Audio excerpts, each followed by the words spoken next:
do, do, do. Flashing lights. Save yourself. Whatever else it said. That it always be saying. Okay. We're peeping Sybil. Trying to get some answers and some tea. Okay, ready? Anybody have any questions before we begin? Oh! And I hit my microphone? Okay, perfect. I figured you were lurking up in here. Okay. Where's the sound at? Oh, there we go. Kanika, there you are. You were supposed to stay in bed today, remember? And hello, you two. Hope you both recovered from last night's fiasco. Sorry, Mom. It's just that Stella's missing and Stella can take care of herself. Unlike you, you need bed rest and lots of fluids. You don't need to go running around town spreading that cold of yours. Why is she so... why is she not concerned about Stella being missing? That's sus. Go on, get up to bed. I'll be up in a minute with more tea. I thought you had some kind of important thing to talk to Sleepy about. I'm really feeling okay. I want to hear what you wanted to say to her. I'll just be doing a tea reading. Haven't those always bored you to tears? Okay, you're right. I'm not feeling well. I should lie down. Bye, Sleepy. Nika turns and heads towards the stairs without saying another word. Something isn't right here, but it's hard to put it into words or pin it down with thoughts. Into thoughts? I can read. It's good. And I'm so sorry to be a bad host, Avery, but I was hoping Sleepy and I could do our reading in private. I'm sure Winnie needs help at the diner. You're right. I totally left her on her own today. Fine by me. I wouldn't want to mess up your tea vibes. I'm sure those leaves are very particular.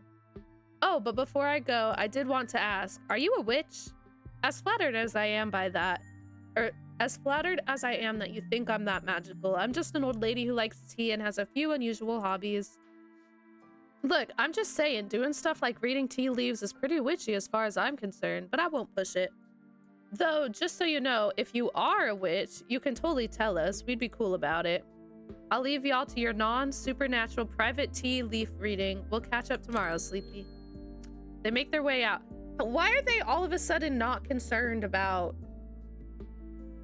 what's her bucket? Why are we all of a sudden not concerned about her? I don't... They make their way out of the general store, disappearing down the street in the direction of the diner. Shall we? Sybil motions towards the tea room. All right, here we go. Tea vibes. Tea vibes. Please have a seat. I'll bring you a fresh. You take a seat at the small table at the edge of the room. It's dark here, only a sliver of sunlight able to filter through the heavy curtains, supplemented by the bright glow lights. Grow lights under the plant in the corner. Sybil joins you at the table and places a cup in front of you. It smells light and citrusy with the undercurrent of decaying earth. Love that. It's the same tea you sampled with Avery at the diner on Tuesday. This is a special blend. It should help clarify some of the visions you've been getting. I guess. Yes. It's just weird, especially for Kanika to be like, yeah, you're right, I'm gonna go lay down. It's weird. The other guy I kind of get, but Kanika, I don't know. Avery. I'm remembering names. I know the names.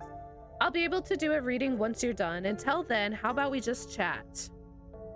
How'd you wind up in Scarlet Hollow? Oh, my family's been in these hills for a long time. That's how I know so much of the local flora. Everything I've learned was handed down from generations of hill folk. There hasn't always been a reliable doctor up here, especially not one most folks could afford. They have to figure out their own medicine. The other day you promised to tell me, what was it? Unsavory tales of my mom's youth? I most certainly did, though I might have been exaggerating a bit for dramatic effect. I'm prone to do that. In a town this size, you get to know everybody no matter what the age difference might be. Vivian was a little younger than me, which meant I always had a certain older sister instinct about her. Her family wasn't good to her. Pearl Ann was a lot like your great-grandmother, Edwardine. That's an unfortunate name for a woman. Anyway, which is to say, she was not a very kind woman. Similar to Tabitha, but with more social grace and considerably more hatred for her fellow man. But your mother wasn't a shrinking violet either. Can't read. She was just as stubborn as any other Scarlet, so her family choosing her as their punching bag made her into quite the rebel. Why were Pearl Ann and my mom raised by Edward Dean? What happened to their mother? Their entry into the world was violent, I'm afraid. Their mother was young, too young to be pregnant, especially with twins. They were twins? I don't think I knew that. Did I know that? She didn't survive the labor. Rip, bro. What do you know about my grandma? I'm afraid there isn't much I can tell you. I think there were two in that generation. The eldest died when the girls were still children. Edward Dean never spoke about them, nor did your mother. I feel like I know a lot about the women in my family, but what about the men? Did they even exist? But now I do. That's so true. I suppose they just haven't been very noteworthy since Edward Dean took over the mines. Her husband died a long time ago, and to be quite honest, I can't even recall his name. Might have been Stuart or something just as forgettable. From what Vivian said, her father was some teenage fling that ended once your grandmother found out she was pregnant. I'm fairly certain it was similar for Vivian, though she was much older. I believe she was the one who ended it. With skipping town and all. What happened when my mom found out she was pregnant? She came to me for advice. She was distraught. It was like she'd been handed a death sentence. Maybe it was fear from what happened to her own mother. Maybe it was something else. But she seemed convinced she was in danger. Tabitha had already been born by then, of course, but she was born in wedlock, so I assumed your mother's worries had something to do with religion. Though the Scarlets weren't particularly religious as far as I knew. But the way Vivian was that night she came to me, it stuck in my mind. It's always had me wondering what it was about your family that made her panic so much at the thought of having a baby. Why am I being forced to drink the tea? What's wrong with me? Dear, I'm afraid I don't understand what you're trying to say right now. There's always a choice. It's quite an aromatic blend, isn't it? I'll take your enthusiasm for my tea as a compliment. I can still say that? Well, let's do one of these and then come back, I guess. You have something to tell me, just come out and say it. That was kind of a rude way to say that, but... I'll need your tea leaves first. I have pieces of the puzzle, but the tea leaves should help give me the full picture. Sybil, what's wrong with me? Dear, you just asked me that. You don't have to do anything. What's wrong with me? Dear, are you feeling all right? I'm starting to worry about you. Too much running around this week has clearly crossed some of your wires. We take a sip with the dirt and whatever else was in it. But the aftertaste combines the two flavors into something soothing and medicinal, and you find yourself feeling more comfortable, your muscles relaxing for the first time in days. It's soothing beyond what you would expect out of an ordinary tea. There must be something magical at work in this blend. You close your eyes and take another sip, and then another. It's delightful. The tea is gone before you know it, a small cup empty, save for what's left of rehydrated leaves coating the bottom. Oh good, glad you found the tea palatable enough to drink. It should do you some good. It's one of the more medicinal blends. Now on to business. She takes the cup from you, staring thoughtfully down at the sludge. Oh dear, this doesn't bode well. You've got just about every warning that can fit in the bottom of a cup. Cross, kettle, hourglass. All of these mean death, misery, difficulty, and the hourglass ties it all together with definite urgency. It's fair to assume that this has to do with whatever brought the ditchlings. Something is coming, and whether any of us can stop it, I'm not sure. But we may, at the very least, be able to figure out what it is. And there's a central figure here, a cat, an enemy lurking in plain sight. Can I see it? I'm sure it wouldn't make much sense to most people. It'll probably just look like a confusing mess of old leaves, but you're free to take a look. You take the cup, staring down into it. Yeah, that looks like a mess. It's just leaves. There's no pattern, nothing swimming together at the dredges of your tea to give you any warnings or premonitions. After a long moment, Sybil takes the cup back from you. I hope that settled your curiosity. Don't worry if you couldn't make sense of it. It takes years to learn this sort of thing, even for someone with your propensities. I'm learning new words. She winks conspiratorially. The cat's gotta be Pixel, maybe Frou Frou. The cat could be Tabitha, Wayne, Stella, Kanika, Oscar, Reese, Avery, Dr. Kelly, Dustin, Pastor Daniel. Who the freak do I think the cat is? Low-key her. How do I know it's not you?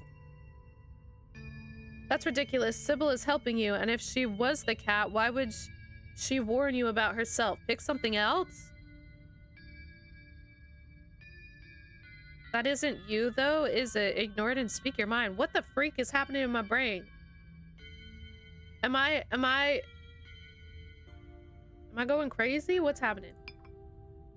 How do I know you're not the cat? I suppose you don't, though I think the cat wouldn't exactly warn you about itself.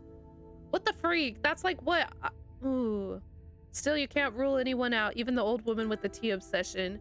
You don't have to figure out an answer right away. It often takes time for the mind to connect the dots. Just be on guard and keep vigilant that someone close to you isn't to be trusted.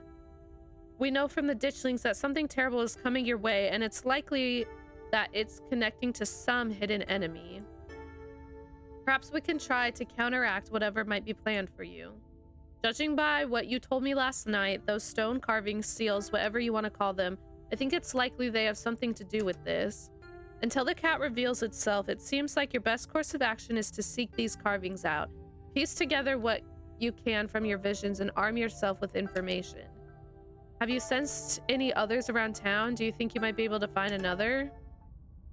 Your thoughts drift to the door yesterday, the one that seemed to draw you in, urging you deeper into the clinic. Even just remembering it is enough to tug at you, compelling you to return and open it to see what's on the other side. You can find Stella later. Maybe you can find her there. What's important now is finally seeing what's hidden in the clinic.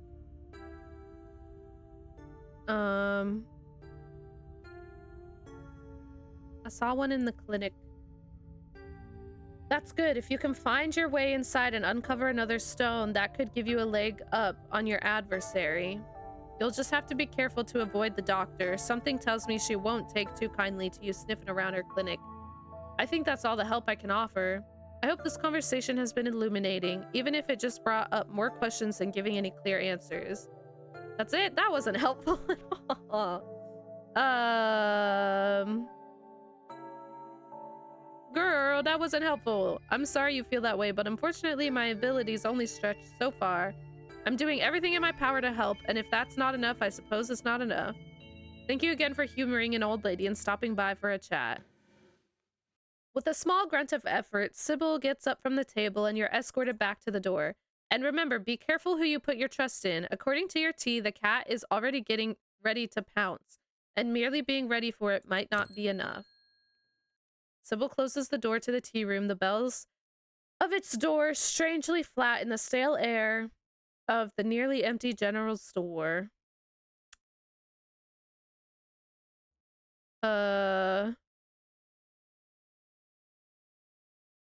Is your mom a witch? Wouldn't you like to know? Do you know? Yeah. Seems that's all he's going to say on the subject. Ghosts are real, just thought you should know that. That's a crazy thing to say, bro. Yeah, I know. I've seen tons of videos of ghosts doing stuff on the internet. I'm not 12. So Kanika has a cold, huh? That's what she says. She's just trying to get out of work again. Like I didn't have anything better to do all week while she sits in her room watching anime. Is this the guy in the Goku face? I'm saying that for real. Everybody knows Dragon Ball is a good anime. She watches the trashy stuff. See any weird rocks around town? Yeah, you. He smirks. Clearly this is a very sick burn, and you should feel bested by his wit. Okay, let's go check on... You're not going anywhere before checking in on Kanika. We go upstairs. No. Mom, I really don't need any more tea. I think I'm just going to lie down for a while. Uh, hey, I'm not your mom. Oh, Sleepy, what's up? I need to talk to you, support it. I'm going to the clinic. Um, can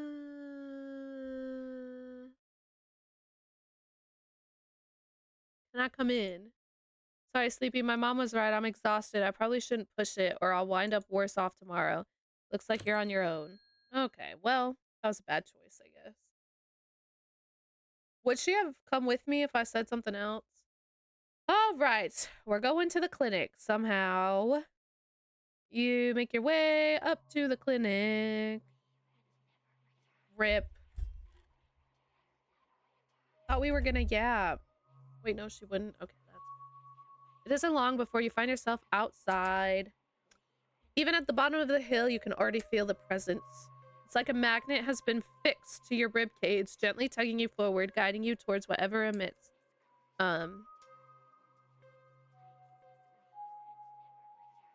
Ask the woodland creatures. A flash of a striped tail grabs your eye immediately. Can I help you, Buster? Not the raccoon calling me Buster. Be for real. If I were trying to break into that house, how would I do it? What, just because I got little hands and go through people's trash, I'm supposed to know how to break into places? There's a hill that'll take you right up to that big flat roof thing. Sometimes the humans leave windows open up there. I go inside. Don't tell them, okay? I like to sleep in their big piles of cloth. It's one of my few joys in life. Slay, he leaves you and you go back to the clinic. You have your way in.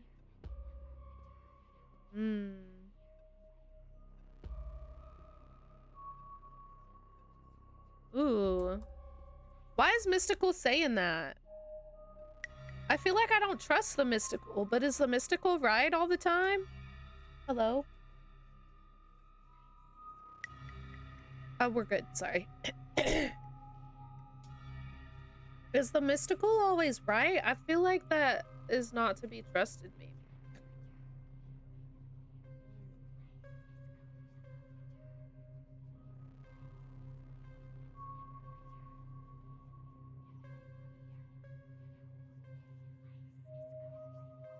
It's not? Okay. Maybe I should just do that, though. I do low-key want to talk to Reese, but if you haven't wished to be seen, there's nothing stopping you from remaining hidden. Graveyards, abandoned buildings, old tunnels, they've been all sorts of strange and unusual places without incident, and for some reason tonight, Dr. Kelly's clinic feels no different. That's fair. You haphazardly make your way up to the wooden stairs. Oh my goodness, they're writing a whole paragraph, bruh. Up to the porch, taking steps in strange patterns. To an outside observer, you might appear to be drunk, but there's an unconscious method to your conscious madness, though even you would be hard-pressed to describe it. But there's no creak or moan of ancient wood as you make your way to the door. Silence. You push the door open slowly and slip in. You can see the doc at the desk in some room down the hall. She hasn't noticed you. You shut the door silently, watching her closely. You're in the clinic, free to explore as you please. Or rather, you're free to explore as you please. You can feel an odd sensation again, the nagging pull of whatever it was that wanted you to find it. You're here now, and it knows you're here, and you know exactly what it is. Another stone carving, eager to show you its secrets. You've been caught by its gravity and overwhelming curiosity, guiding you around the corner and towards a dark doorway under the stairs. It's been left ajar, as if inviting you to enter. Turn on the lights. Is that Reese? We're in the morgue. Sleepy, what are you doing in the morgue? What are you doing in the morgue?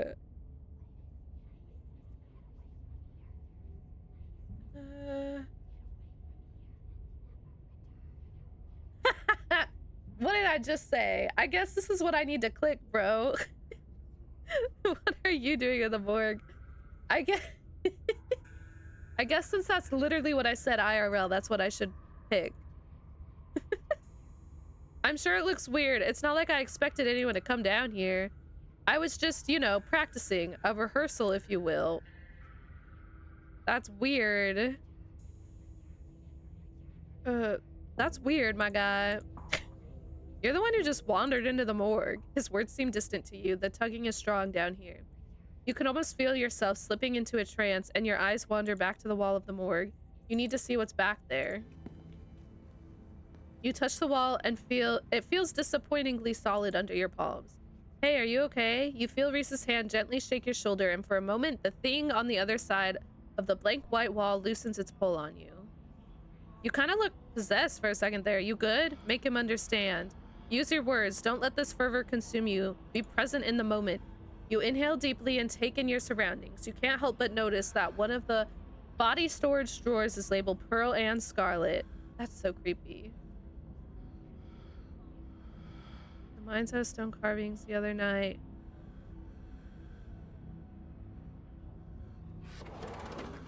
You step forward and pulled the drawer out. Ugh. I shouldn't have been curious. Coal Barnes of the Scarlet Mines and local she-devil that it seemed no one, not even her own daughter, was able to mourn. This is not the first corpse you've seen, but it feels the same as any other. She's an empty body now. The warmth and energy of the life now dissipated, the same as your mother was, and the same as you'll be one day. Cold air rises from her bluish skin, her vacant, filmy eyes staring up at nothing. You try to imagine what she might have looked like alive and breathing, slinging subtle insults at the townsfolk, but it's hard to picture any expression on a face so stiff and cold with death. Making sure she didn't walk off?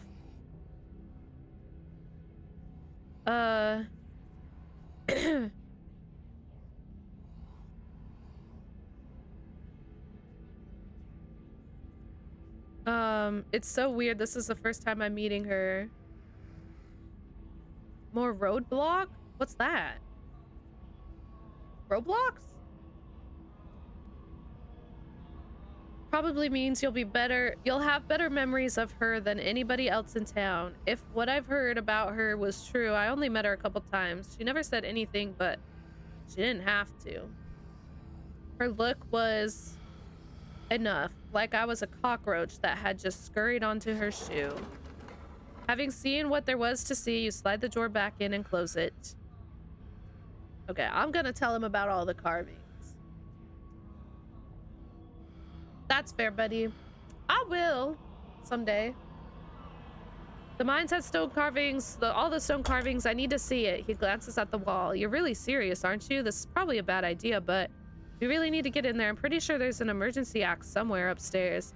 I just need to get the dock out of our hair. Should take 2 seconds. Get the dock out of our hair? Yeah. If I say I'm sick and need something, she'll drop whatever she's doing and do it for me. Surefire way to get her out the house. And most of the time it's true anyway. How'd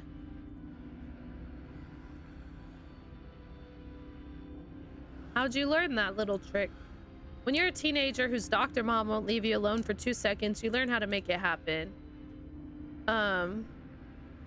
Sounds great. Lead the way. Sweet. Be right back. He strides past you, his long legs moving swiftly. He seems excited, his usual dour demeanor replaced with an uncharacteristic pep when faced with the prospect of sneaking around and tearing down walls. You hear a soft voice filtering in through the open doorway at the top of the stairs, a hoarse and sickly edge added for the effect as he speaks to his mother. Hey, Mom, he coughs gently. Reese, I didn't know you were awake. I still feel like crap, but I think I can finally try to keep some juice down. It looks like we're all out, though. Really? I thought I'd just pick some up. I've got an errand to run on Main Street anyway. I'll go pick up some orange juice and some ginger ale, too.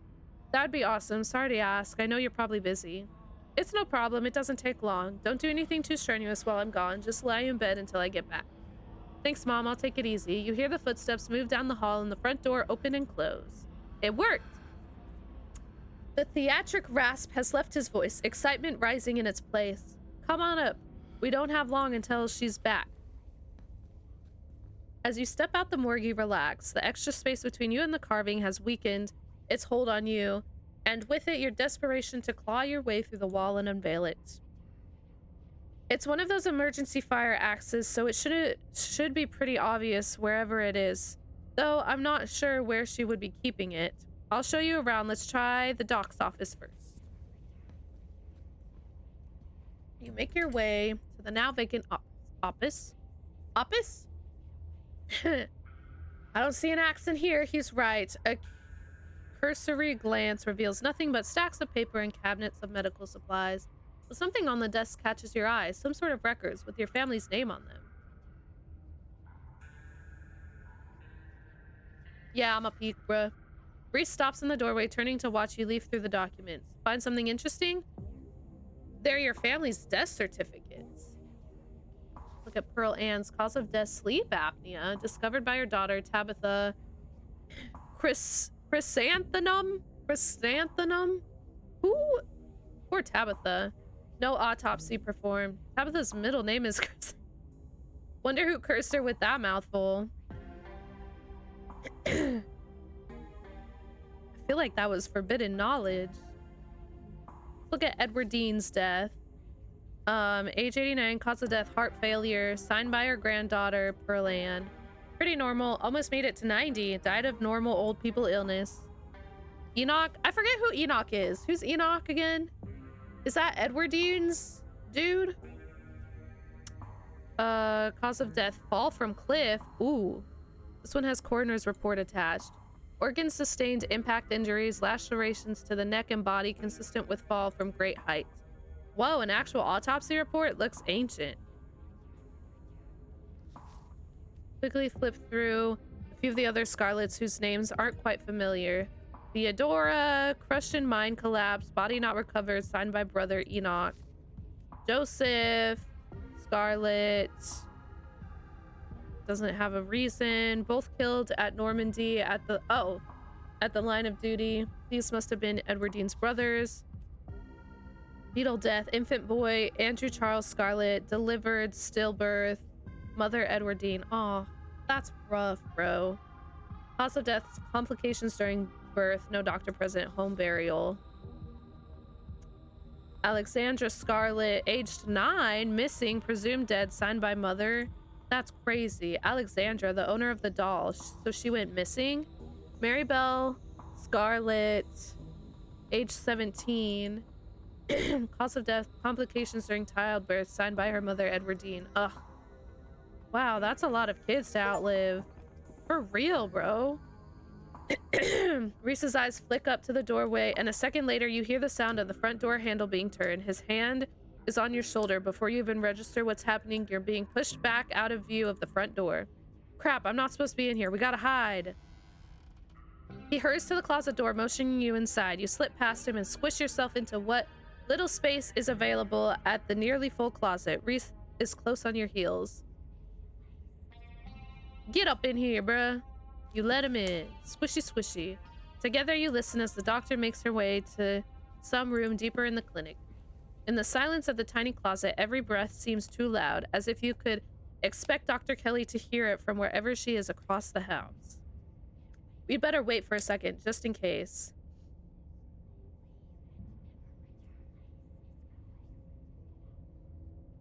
Should I flirt with him? I mean, we're playing the field, right? Homeboy's holed up in his house anyway. What's he gonna do? You're momentarily distracted by Reese's sudden closeness. It's almost strange to be here with him after the way he is hidden away for a few days of your week in Scarlet Hollow. It made him into a seemingly mythical figure. The tragic artist wasting away in the basement, guarded by a tyrannical warden. Now he's right in front of you, a flesh and blood human being. One you could reach out and touch if you desired. So awkward, bro. I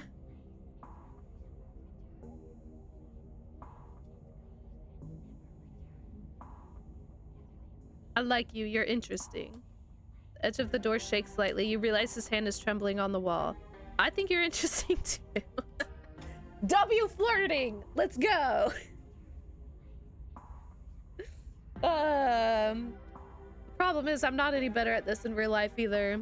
You see a blush rise to his cheeks, and he tears himself away from your gaze, trying to hide his face under the guise of staring out the office beyond. The doctor's footsteps return, the floorboards creaking as she makes her way back towards your hiding spot and interrupting your quiet moment. The footsteps return. Literally, bruh. They get louder approaching the open office door, and then they stop. Much to your relief, she opens another door, leaving the main clinic. We're in the clear. Run for it! We've probably only got a minute or two until she comes back, so let's make it count. The medical supply room is probably our best bet. If any other room in the clinic is likely to have a fire axe, it's probably the room full of chemicals. This way. He motions you down the hallway, slipping through a slightly ajar door of what you assume to be a supply room. Yes, there it is. Keys, keys. Here we go. Wise man's barefoot. Couldn't even put on socks or nothing. Come on, Reese. He rushes over to the cabinet that contains a bright red axe, pulling the glass door open. Your axe? Now we can... Reese pauses, turning to listen intently. That was the door from the house. Come on, if we hurry, we can get you back downstairs. I'll run interference. You go downstairs. Quick! You can hear approaching now. Floorboards creaking in the hallway on the other side of the office. You follow Reese's instructions. Once again, staring down the basement stairs, letting the pull of the stone carving guide you back to the morgue. Dr. Kelly's voice filters down from above. I was right. We did already have juice. It was just in the back of the fridge, but there's no harm in having extra. What are you doing in the clinic? I thought I told you to go rest. Oh, I'm just gonna chill in the morgue. I got my speakers, so if you hear some weird sounds, that's just my music. I'll be sure to put in earplugs to drown out all the industrial clanging you listen to. You know I'm not the biggest fan of you spending time down there. It can't be good for your mental health to hang out in a refrigerator for corpses. Do you at least have a blanket this time? Yeah, I'll be fine. It's just a change of scenery. My room feels too claustrophobic right now. Okay, I'll let you know when it's time for dinner. It's a good thing she's chill with the whole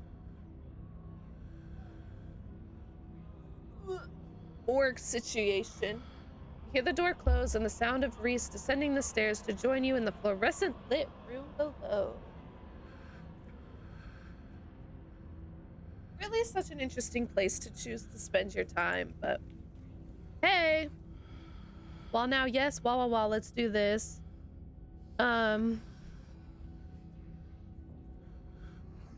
You listen to music with walls being broken down? Of course I do. I'm sad all the time. Glad my taste in music is finally coming in handy. It's exactly the cover we need. Stop asking questions. It's time to see what's beyond that wall. No, one more question. I should warn you, it might get spooky. He smiles. Good. Feel like I've been missing out lately. Wall, now. Relax. Let's do this. Have at it. Ka-chow, ka-chow, ka-chow, ka-chow. You approach the far end of the morgue, axe practically singing through the air as you strike the wall. The first cut offers a surprising amount of resistance. There is some structure behind it, some wood frame holding it in place, trying to stand between you and what waits for you on the other side. You stagger back from the massive hole in the wall and admire your effort. Holy crap! The splintered edge frame frames a dark passage seemingly cut deep into the side of the cliff and seeping from a forgotten place into the already frigid morgue. Reese coughs as he takes a better look at it, what lies beyond the wound in the wall. There's a whole hallway back here. Thick, stale air leaks from the hole, filling the morgue with an earthy mildew smell, like the room is slowly filling with dirt. And with the stink of the grave-like room beyond comes an even stronger compulsion. You step forward, and you climb into the hole. Oh my goodness, there's like, yeah, this is wild. I had no idea any of this was here. An entire hospital wing rotting away for decades behind some flimsy drywall. Why is it hidden away? Someone doesn't want us to find the carvings. Thing we're looking at is just ahead. I'm probably going to pass out. Don't be too worried about me. I'll be fine. Someone doesn't want us to find the carvings. I wonder if it's whoever put them there or if it's someone else. Whatever their reason, they went to a lot of effort to hide this one. I wonder if the doc even knows about this wing. You step forward into the unknown. You don't bother to retrieve the axe. The final wall concealing the carvings is rotten. Water damage having eaten away at the wood over the course of unknowable years. The planks nearly reduced to sawdust. You tear into it. There it is. Okay, wait. Sharky, can you remind me who Enoch is?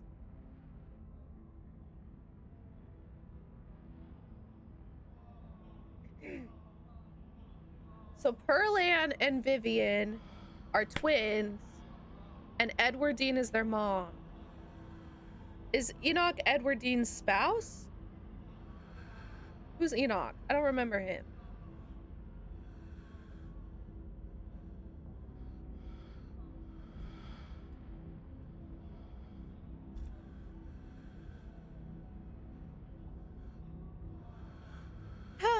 Okay. Enoch, I thought you weren't going to come. I was worried you'd leave me here forever. They said there's something they can do. I'll never use my legs again. Or there's nothing they can do. He might be Edwardine's spouse. Okay. So you're not even really sure. Okay. Enoch, what am I going to do? Calm down, Teddy. Those doctors don't know what they're talking about. I've been doing my own research and I found us an alternative. We won't have to worry about anything from here on out, I promise. I went to talk to the witch. A witch? But that's nonsense. I knew she was a witch, bruh. It's all right. It's all sorted. We're taking you home today and everything will be resolved by this time next week. That's right, Doctor. At this point, I think it's safe to say his body will never recover. His body was never recovered. Whose body? Whoever it was who claimed to be Theodore, it wasn't him. Wasn't even paralyzed, as it turns out. Just some grifter trying to take advantage of the tragedy. Everything goes black. Your vision swims back into focus, and it takes a solid second or two to reorient yourself. That was it for that one? I don't remember who Theodore is either. I don't follow that one at all, bro. You're in an unfamiliar bed. Reese leans against the far wall, eyeing you with concern and curiosity. Hey, I was worried you slipped into a coma or something.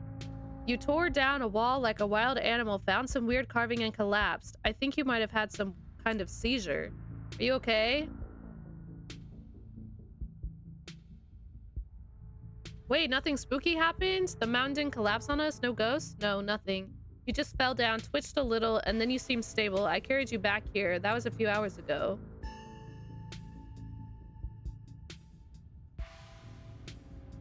Yeah, that's great. Maybe. Have a delicate constitution? That's such a weird way to say that, bruh.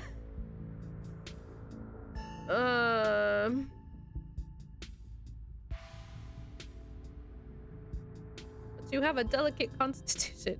What? It wasn't super far or anything. I just picked you up and carried you. I might be sick a lot, but that doesn't mean I'm made of paper. I can still do things normal people can.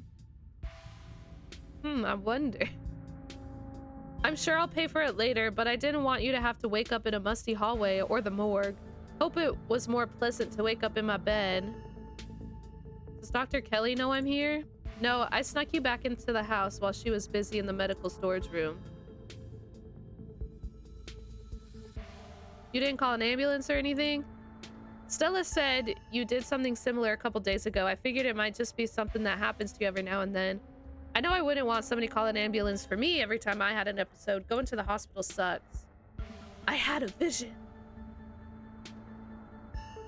Like a hallucination? I have those sometimes too. Used to have them when I was a teen. Always just weird little things, like my hands would look wrong, or my neck would seem too long, or the room would feel smaller. Isn't that like Alice in Wonderland syndrome or something? She wasn't hiding it. No, not my mom. Pearl-Ann was in the morgue. But that's because Pearl-Ann died here. My mom wasn't there or anything. At least one of us death records is murky. I don't think Teddy died in the mine collapse. I think the carvings are trying to warn me about something. I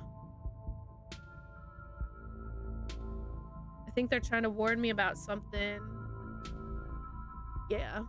An old family like yours, I believe it. Hopefully that's all ancient history, though. I wouldn't want something to happen to you. I'd like to get to know you a little better before either of us dies. Aw, he's sweet.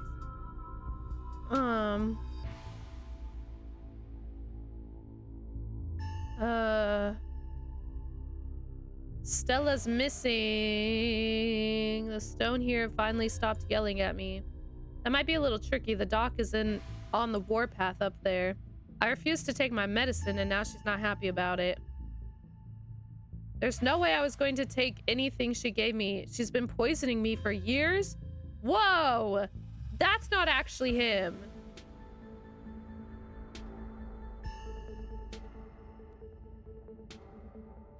Am I still like hallucinating or something? What's happening? I've been thinking about what you said at the dinner last night and I don't see any other possibility. It's only been a day since I've stopped taking my pills and I feel great. I went ahead and blocked my door so she can't get down here. Now we just have to wait her out. What are these things? What is this? What's happening? You blocked your door? Of course I did. Put a chair in front of it. It never failed me before. We don't need her coming down here to finish me off or whatever it is she might do now that I know what her treatment plan has been all these years.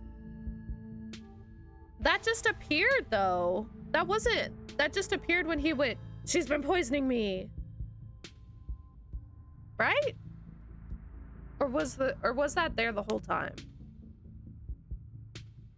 It must have been there the whole time. So he actually figured it out?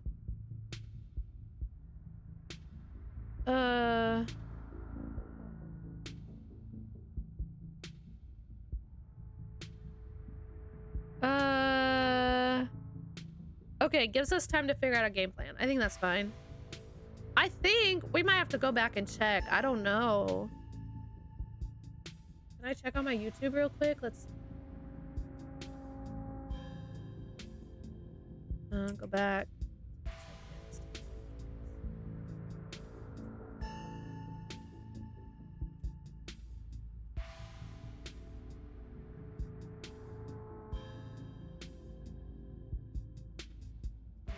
Let's see. I should probably get going. No, okay, no. They were there the whole time. We're good, we're good. They were there the whole time. I just didn't notice them behind him. Okay, we're chilling. We're chilling. They were there the whole time.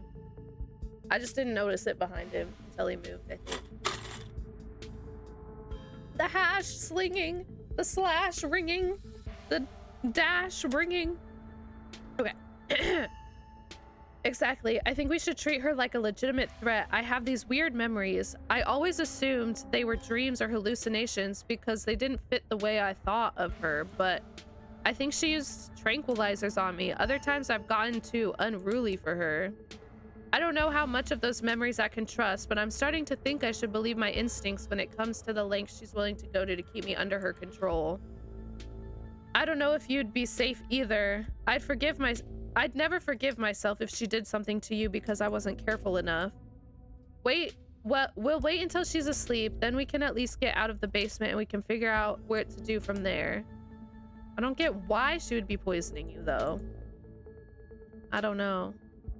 The thing I can't figure out is whether she's trying to kill me slowly or if she just likes to keep me sick enough to be dependent on her. Either way, I don't think I ever had an illness. I think the illness was me growing up and becoming less easy to control. She sure found a cure for that. We should get out this basement soon. We need to get out of here. Who knows what she'll do when she finds out that you know. Where would we go? The only person I know who has a car is Kanika and she's not answering her phone. I don't know anyone else. I don't have any other family to go to. I never even finished high school. When I get out of this house, I don't know how I can make sure I don't wind up right back down here. I did, bro. I knew she was. You can stay with me if you want, at least until you get on your feet. You can stay with me if you want. We can figure it out. One step at a time. Let's just start by waiting out your mother and getting out of here. You can stay with me if you want. It's just a rundown studio apartment, but there's a roof over your head and a warm place to sleep when the heat works. And nobody trying to poison me sounds like a pretty big upgrade. Plus, I'd have the company of someone like you. So I guess I'm like probably flirting it up with Reese unexpectedly. I flirted just a little bit, now here we are. He He smiles, his eyes distant as he imagines the possibility of such a life, undoubtedly for the first time. Thanks, Sleepy. You have no idea how much this offer means to me. But I guess we have to get past some time. We still got some time to pass before we get out of here. A distraction seems like a good idea. As you can probably tell, I'm getting a little jittery. Maybe it's the lack of poison in my system for the first time in years, or the fact that my whole perception of reality has been turned on its head. Probably a combo. It doesn't feel awful, to be honest. You can always draw me. That's crazy.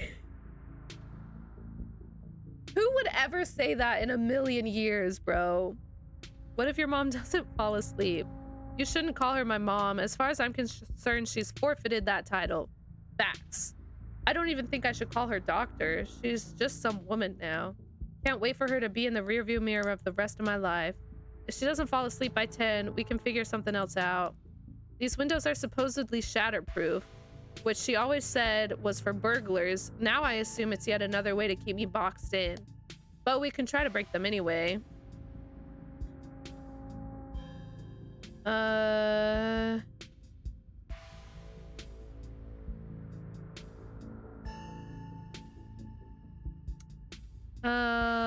Just go with the flow.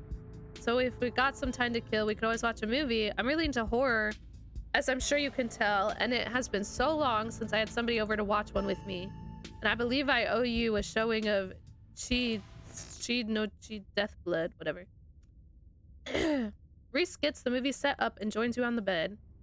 Let me know if it gets to be too much for you. I'm not a great judge of how other people will react to that sort of thing, to the sort of things I watch, but I definitely don't want you to feel uncomfortable.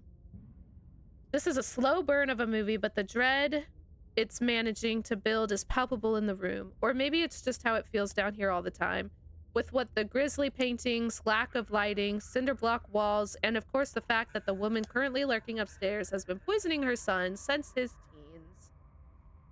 I've seen a couple of this director's other films, and they're all interesting, though this one probably is the best introduction of his work. The way it jump cuts to seemingly unrelated TV show recordings that when winding up that then wind up tying back into the narrative adds a little level of realism and depth to the world that I find really engrossing. Oh my gosh. She's struggling to read, bro. It's found footage used to its fullest. I can't believe I'll be able to do things like this from now on. Just put on a movie and hang out with people I like. He trails off, his newly energetic and chatty demeanor once again replaced with his usual shy, tense self. But you can still tell there's something different about him now, that he hasn't had his daily dose of medicine. Something is changing inside of him.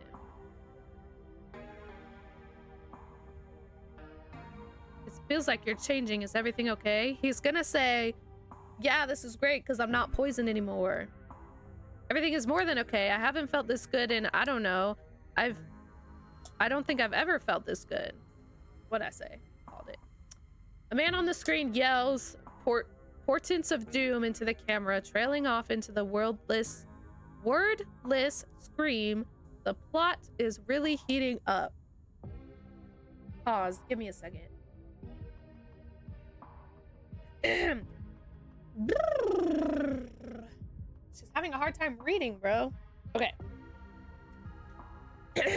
I love that there are I don't know why, bro. Grazie. Okay. I love that there are all these distinct sort of vignettes, little pockets of horror that affect a small number of people, and only once you start to see how they fit together you can realize some fundamental horror about the universe. He's creepy looking, low-key, but I know that's just because he's been poisoned, so gotta look past it. And then it sees you back.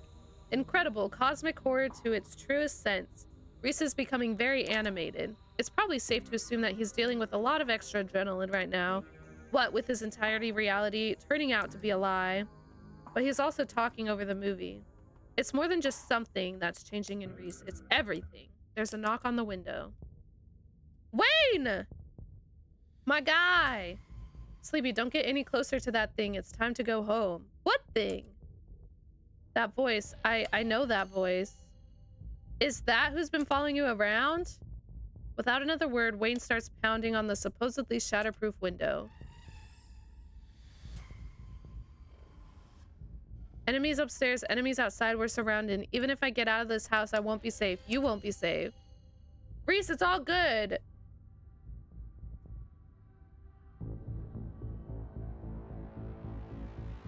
Be chill. Wayne's chill. Except for he's calling Reese that thing. Is he talking about Reese or is he talking about something else? He hasn't hurt anyone. Yes, he will. He's furious with me. Can't you hear it? But I'm not weak anymore. I can fight back. I don't have to cower in fear from people who want to hurt me. Why does he want to hurt? I can protect both of us, Sleepy. What's happening? Why? Why he got pointy fingernails? The window shatters. Whoa! What is my guy doing? Whoa! Whoa! Reese, my guy! Oh, jeez. I know, but pointy fingernails are weird in general. Okay, so now Reese has some... So the weird thing... So this is the weird thing that's happening from the carving. As Reese tears at his clothes, paint bubbles out from the canvases, his ghoulish figures peeling themselves out from the two-dimensional worlds, invading yours, crawling up the walls. Does he have a tail? The freak is that? What is happening? Are we for serious? What is happening, bro? Grab my hand, I'll pull you out. I do. To keep me not crazy. Okay. Leave us alone. What is happening? Okay, in a surge of violence, the change that has been brewing inside Reese finally comes. As it manifests, the broken basement window is sealed off and Wayne along with it. So this is why. Oh, like me, the character? I don't know if I take meds or not. I don't think so.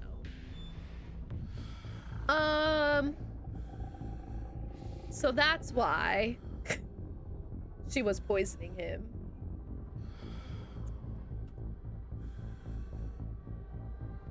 Run for the stairs? But I can't get out the stairs.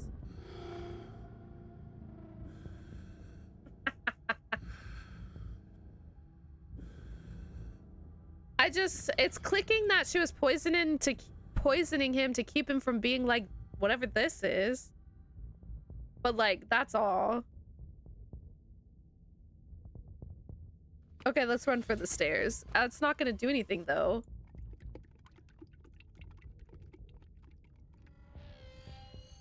Did you hear that? Who was peeing in the background? The door's blocked by a chair. Oh, it's the creatures that are... Okay. And then it's blocked by something else, too. We'll try. You toss the chair out the way. Do your best to get through the paintings covering the door. It reforms and regenerates too quickly for you to claw your way through it. All right, back down we go. Defeated, you turn back to the basement. The remainder of Reese's paintings await their artist's command. It's okay. Stay right there. I can take care of this. Then she won't be able to hurt anyone anymore. I'll be right back. Uh-oh, he gonna go kill the doctor.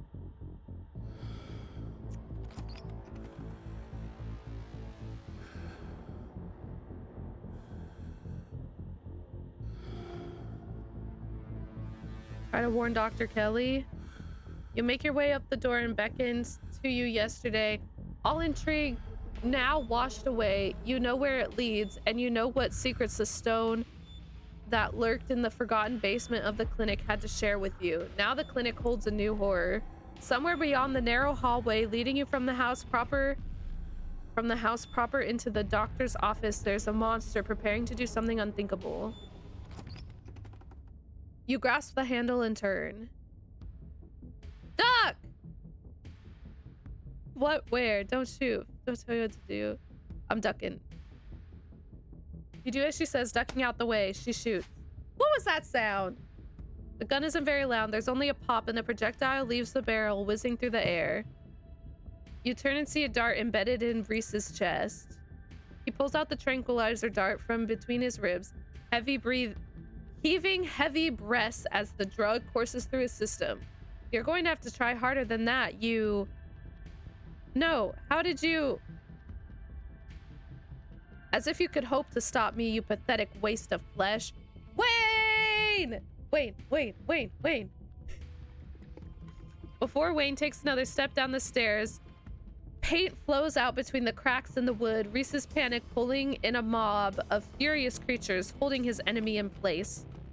The artist darts away, but his creations continue their work in his absence. Dr. Kelly makes her escape down the hallway as Wayne is overcome, glued in place at the top of the stairs by stiffening globs of paint. Dr. Kelly makes her escape. Oh. Follow Dr. It'll be more exciting to follow her. You run forward, braving the onslaught of Reese's creations, dodging them as best you can as you try to see where Dr. Kelly went. So is he supposed to be the cat? I still don't feel like he's the cat. Like the friend that's an enemy. I still feel like there's someone else. The door in front of you is smothered in paint. Hey! Dr. Kelly's voice crackles out some unseen speaker. You, Sleepy, I'm stuck in the safe room. I can't help you from here, but you can help the both of us. What's going on? I think you can probably put that together. I need you to get to the medical storage room. I'll give you further instructions once you're there. All right. You turn back around and head to the medical storage room. I'm here. Great. Now listen to me. I need you to use the black taped key to get into the cabinet and bring me the elephant tranquilizers. Is crazy. That's not okay. Yeah, I don't think he is either. Well, because we weren't like very close to him. It wasn't like we were like until this day, like we didn't really know him. So I don't think it was him that she was warning us about. It's a bottle labeled carfentanil. Bear tranquilizers clearly aren't gonna cut it anymore. An intercom system, huh, Doc? Good, you should hear this. Sleepy, you don't have to do anything she says. I'm not gonna hurt anybody, just her. If I don't, you and I both know she's just going to shoot me full of elephant tranquilizers. Did I hear that right? And shove me back down in the basement, or maybe someplace even worse, and keep killing me every day for the rest of my miserable existence. I feel amazing right now, better than I ever felt in my life. I'm not dangerous. She's just scared because she knows she has to finally pay for what she's taken from me. I'm not gonna let you kill someone, Reese. Why not? She wasn't afraid I might die. Does she know those tranquilizers aren't gonna kill me? Does she care? Yep, it's all my fault. Trust me, Reese, I've always been careful with your medication. I want you to live. I love you. Tell yourself whatever lies you have to, Mom. If you wanted a good relationship, you had your chance. And you decided to convince me I was dying instead of just letting me exist. Oh, Wayne's here. Don't try to spin it like some kind of crime of passion now that the consequences are staring you in your face. Enough. Reese cries out in pain. Ah, what the heck did you do to my shoulder? He just like slapped him, bruh. I'll handle it. Try to get somewhere safe until then. The two stagger off down the hallway. Quick, grab the tranquilizers and head to the safe room. You do as she says, the tranquilizers. I mean, I feel bad, but my guy's gonna kill her. I don't want that. I don't think I am. I think this is actually happening. She's an organized woman. Okay, to the safe room. You make your way out the medical storage room, down the hallway where Dr. Kelly disappeared to. As you approach, Dr. Kelly heaves open the door, slowly breaking apart the mass of paint, sealing it shut. On that one muscle. Hurry, I don't think I can keep it open for too long. You slip plaster past her into the safe room. She shuts the door quickly, though one of the little smears manages to slip past her. She stomps it. Painted viscera splatters across the cement floor. Sounds like Reese and your friend are still fighting. We probably have a few minutes before he gets here. What's going on? Yeah, I bet you have some questions. Go ahead, I have nothing left to hide. When did you find out? A little after he hit puberty. He had all the usual changes, then a few extra. Thickened nails, sharp teeth, elfish ears. I figured he might have some kind of genetic disorder. Had him checked out for a few specialists, but there was nothing obviously wrong with him. Then we had an argument and he changed right in front of me. It was nothing like what he is now, just a couple inches and some facial abnormities, enough to be noticeable. I was scared. He could see that and he stopped. I thought it was a one-off or maybe a hallucination, but the second time it wasn't subtle and it didn't go away as easy. That's when I knew for sure that this was something beyond my realm of expertise. How did he not know what he was? I've been medicating him since he was 12. We've only had 3 incidents like this before, maybe 4, depending on what counts. This is the worst one by far. He doesn't seem to understand. At first, he looks different, and I just make sure to stay on top of his dosage, so he rarely ever does. But I've been preparing for this inevitability. He's an adult now, and there's only so much I can do to control him. What is he? At first, I thought he was some kind of werewolf, but if he is, he doesn't follow any kind of full moon rules or anything. Silver doesn't do crap to him, and you've seen what he looks like. It's just weird. I almost wish I could examine him while he's fully transformed. I'd be fascinated to know what happens to him or his body, or what his body does. But he seems pretty hell-bent on ripping my throat out, so I guess that'll just have to remain a mystery. Was his dad similar? A strange little smile creeps on Dr. Kelly's face. I wish I knew. Reese just kind of happened. I wasn't seeing anyone. I just woke up pregnant one day. I know how impossible that sounds. I'm a doctor. Girl, what? She's a Virgin Mary? But with, evil?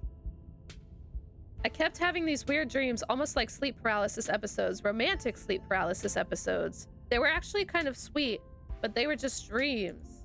So some, like, entity impregnated her? The freak? But then all of a sudden my period stopped. I got morning sickness, and roughly 9 months later, Reese.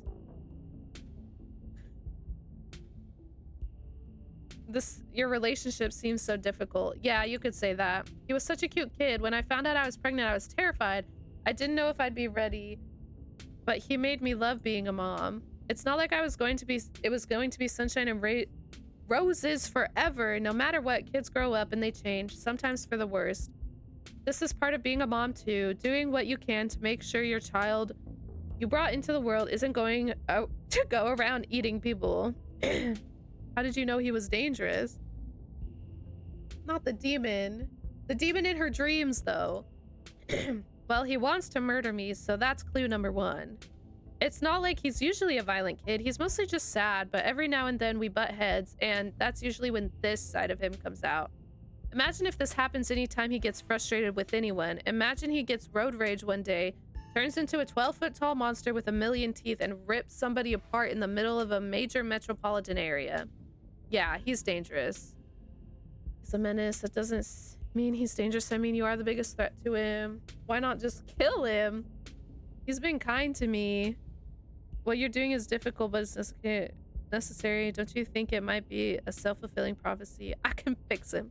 I can fix him. It's crazy. I mean, that's a good thing for a mother to do, I think. He's been kind to me.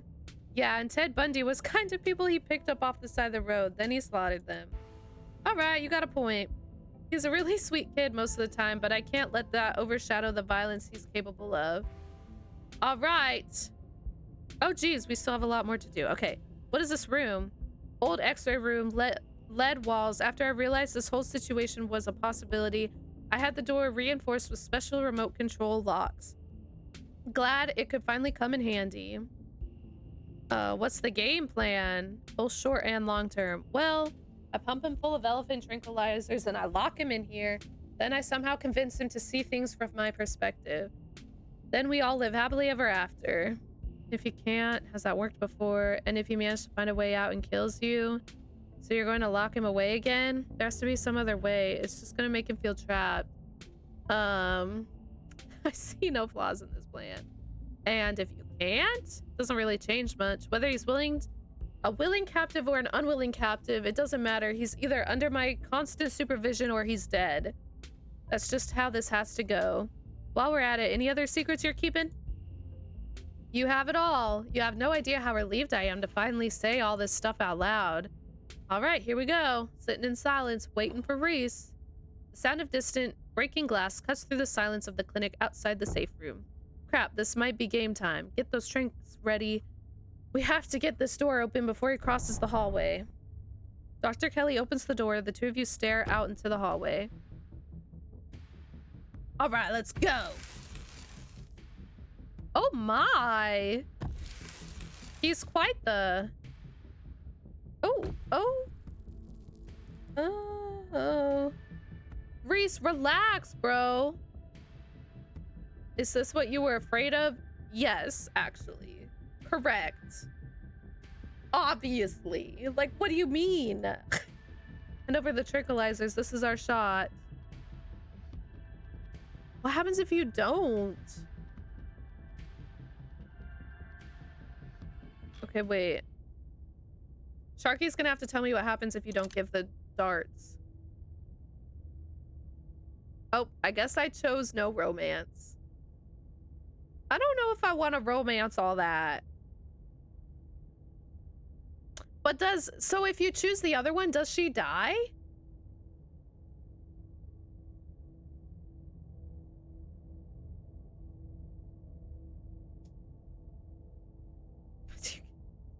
I don't know. I just don't want her to die, bro. There he goes. I thought we were in this together. I'm sorry. Dr. Kelly sighs heavily, staring down at the warped figure of her son. I can drag him into the safe room on my own. I'll meet you at the front when I'm done. I feel so bad, but like... we haven't done that yet? I want to know if she's a goner. You should Google it. See if you can find out.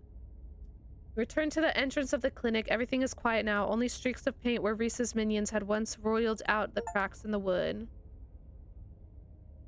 I hope you understand that this needs to stay between us. I don't care how much you feel like you need to share what just happened with other people. The more people know about this, the more trouble it is for me and for him. I don't need any more well-intentioned escape plans.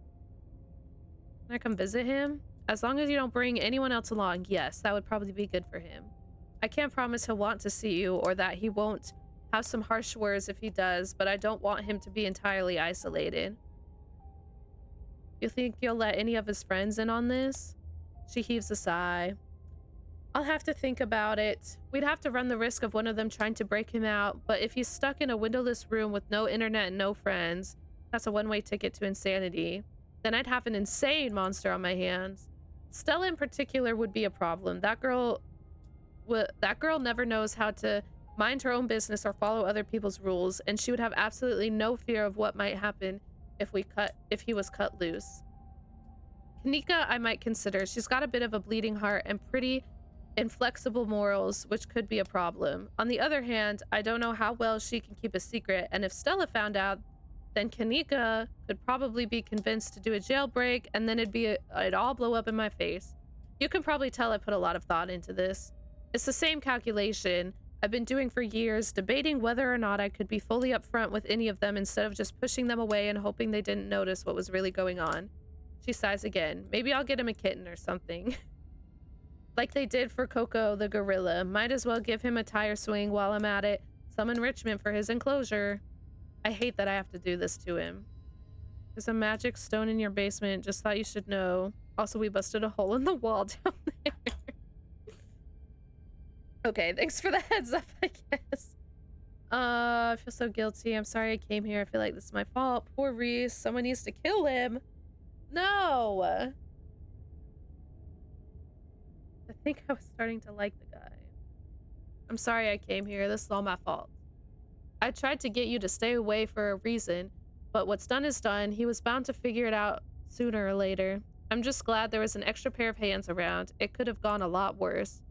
As much as I'd love to stand around chatting, I have to get to work. Gotta clean this place as best I can before tomorrow. You should probably get home. It's dark. I'm sure your cousin's worried about you. Can I give her a hug, or is she gonna be weird about it? No offense, but I'm not a hugger. Okay, yeah. See you later. I figured. She firmly escorts you to the door. It closes behind you. And now I just have to, like, not die on my way home. The night is oddly warm compared to the chill of the day. Crickets singing quietly in the sleepy little neighborhood. So we still never found Stella. Everything that happened in the clinic feels almost like a dream. And now that it's over, you realize how little it meshes with your understanding of the world.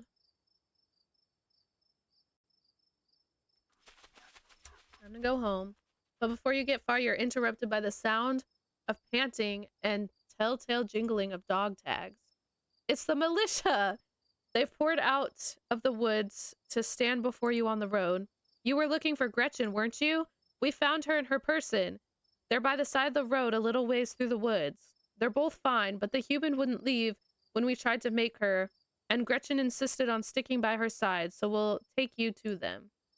Hopefully you can use your people words to get them to go someplace safe. The woods are crawling with those awful creatures. It's not safe anymore, not even for human. Yes, lead the way. Wait, what? You've never gotten this? Have you never gotten this? Yes, we're good dogs. Hear that, Scraps? I'm not in it for the accolades, Daisy. I just do it to help those who need it. You let the dogs lead the way into the wilderness, following on their heels as they take you to Stella's hideaway. Is she trying to, like, hitchhike? What's she doing? Before long, the trees thin and you find yourself on a steep hill by a two-lane road lined with one side by sheer rock. And there, sitting on a log, staring mournfully out into the asphalt, is Stella. And there they are. Keep them safe. Be seeing you, speaker.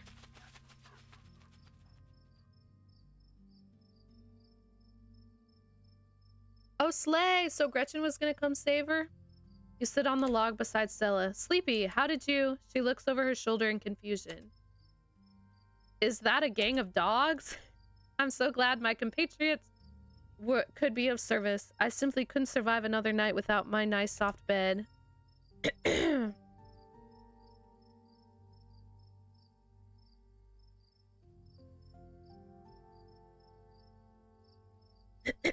What are you doing out here? There was something. I had to check it out. I've been sitting here since last night, just waiting. But nothing happened. I'll probably just head home in not too long. Oh, here.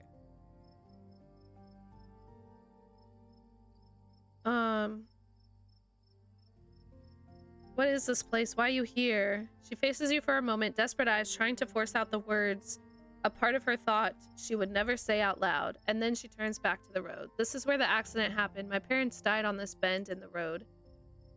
They were taking me to college. I was lying in the back seat. It had just rained and the sun was finally coming out. Yeah, I got you. Oh, look at her. She's so cutie with her short hair. Wow, we got like a whole video for her. Okay. Ooh. Ugh. That's no bueno. How did she not die, too?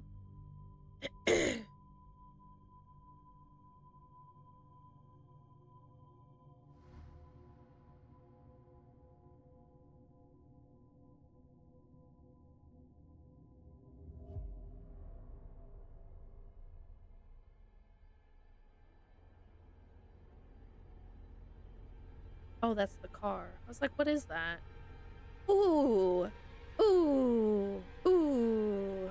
Ooh. Yeah, that would mess a person up, bro.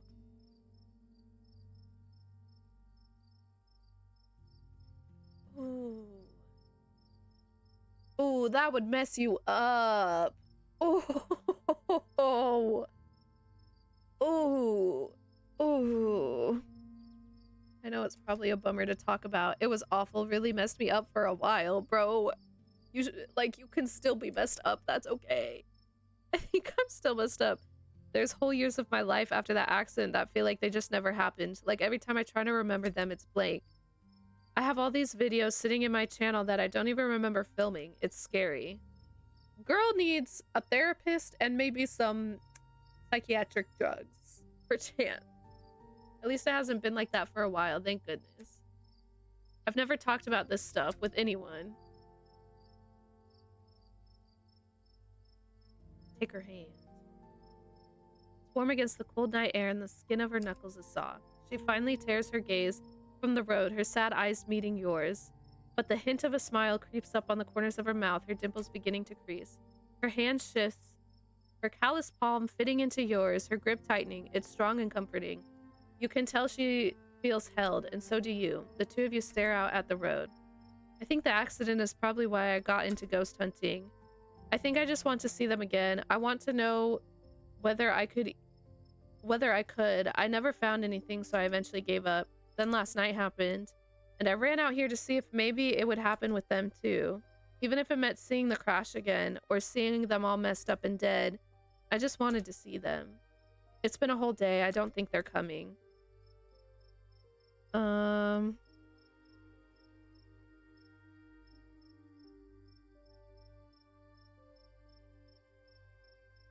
They're probably somewhere better than whatever heck Charlie got into.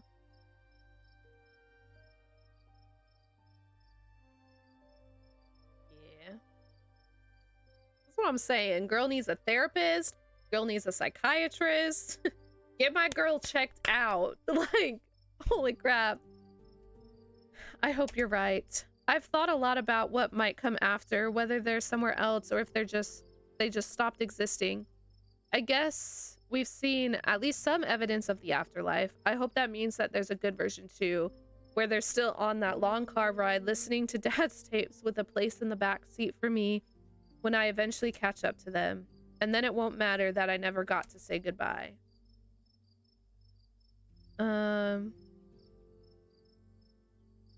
So I say goodbye now. She sits in silence for a long moment, her breath slow and even. Goodbye, I love you. Don't worry about me, I'm gonna be fine.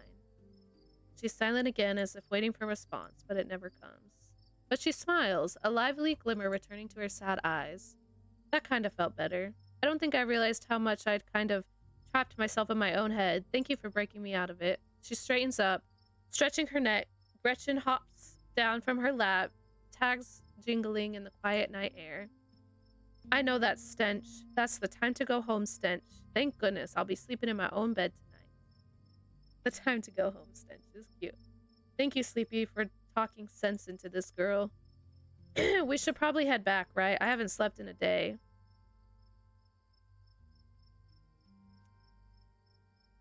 I can't tell her.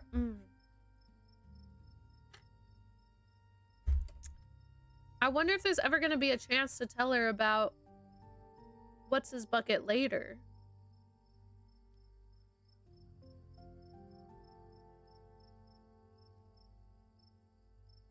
Yeah, she doesn't need to hear about it tonight. I don't suppose I could ask you to walk me home?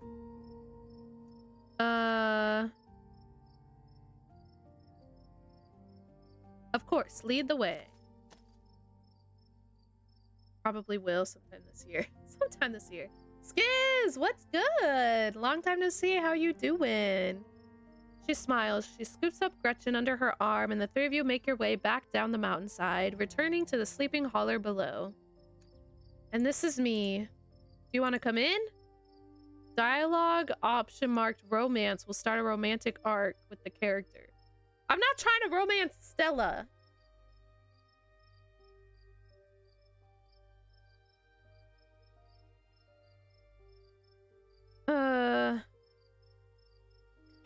I'm not trying to. I should probably get back to the estate. Tabitha's worried. Bro, but now I feel bad for rejecting her. It's okay. Sharky can come spend the night with you, Stella. Stella's expression sinks a little, though she tries to hide it. Oh, yeah, she probably is. I shouldn't have kept you out so late. I'm sorry. Hopefully she doesn't give you an earful because of me. I'd better get to bed. See you tomorrow. Why is she looking like that? Because she likes me. Obviously. I had to reject her. I'm doing well. Thanks for asking. See you tomorrow. She gives you a tired wave before retreating into her house.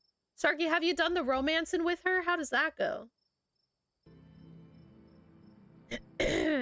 Time for you to get home too. Hey, Wayne. Should I romance Wayne? Actually, no, he's probably my family. Never mind. He appears as if out of nowhere, clothes streaked with what at first look like blood and gore, but you realize it's paint, evidence of the altercation with Reese. I'll walk you.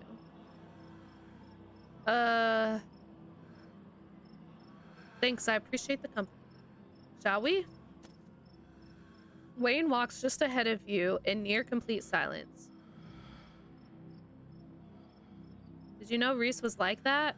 I knew he was different. How exactly, I wasn't sure, but now I know. I thought you wanted me to stay at the estate. Aren't you gonna lecture me? You were free to make your own decisions, and those decisions have been made. It gets romancy. Do you like kiss and stuff, or... Appreciate you, Schizoid. You're the best. Appreciate you. I know that something pulls at you, and now it's started. I know that you cannot stop until your task is finished. I'll keep you safe while you do what you must. Why are you following me, and why not Stella or Kanika or Sybil? Why not Tabitha? Because you're special. But why? You simply are. Do you not feel the ties that bind us? They're unbreakable. Thanks for looking out for me. I don't need to look. I'm glad you're okay. I was worried Reese might have. Wayne emits a strange kind of coughing sound. You realize he's laughing. He managed to catch me off guard. Those constructs of his were an interesting little trick, but that's all they were. You don't need to keep coming up with new topics of conversation to fill the silence. You're tired. It's been a long night. You should rest. Wayne remained silent for the rest of the journey back to the estate. I'm sure we'll see each other tomorrow. You should try to spend time with that old building before you head to town. Tabitha won't be around, too busy at the mines. Forbidden places won't be forbidden without her there to stop you. And you might be surprised at what you find. Until then, sleep well. He disappears into the underbrush.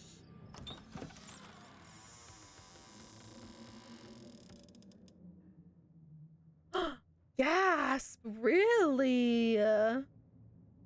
Ooh, spicy. I'm gonna look that up later. The estate feels empty, wind howling through its abandoned halls, the very foundations creaking beneath you. Your cousin must have already gone to bed. Exhausted beyond belief, you stumble into your room and collapse on the bed. The damp smell of the mattress is starting to become almost welcoming, a sign that the now daily horrors of Scarlet Hollow are finally behind you, at least until the sun inevitably rises once again. You close your eyes, your exhausted body succumbing to sleep almost immediately. As you drift off, you think of Reese, trapped in that tiny windowless room. All his greatest fears realized, his body no longer his own, but you stopped him from killing Dr. Kelly. The world, at least for now, is protected from him. And then you think of nothing. This is the end of episode 4. Episode 5 will release later this year. Bro, but like when?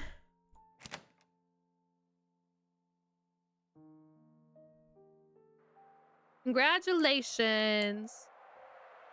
You've unlocked hardcore mode. It allows you to select 3 traits, but you'll no longer be able to use your traits to avoid the consequences of major decisions. This penalty only applies to hardcore mode. Have fun if you dare. If you'd like to continue on this world's slate in episode 5, please save your game now. Oh, I did already. I'll do it again. Yeah.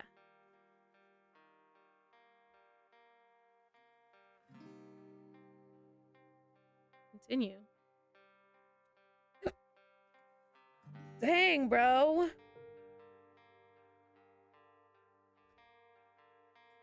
I don't know. I feel bad about the Reese thing, but I really didn't want Dr. Kelly to die. Like, does she die? Let's see.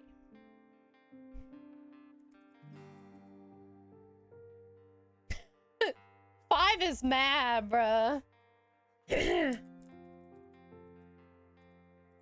What did we just end on? Day 4?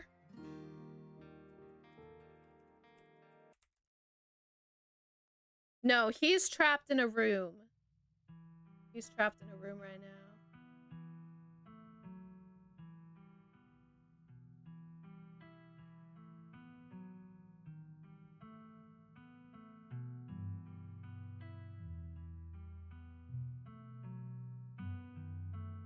Oh my gracious. 5 is mad. That's so funny. Hold on, wait a second, bruh. Is this?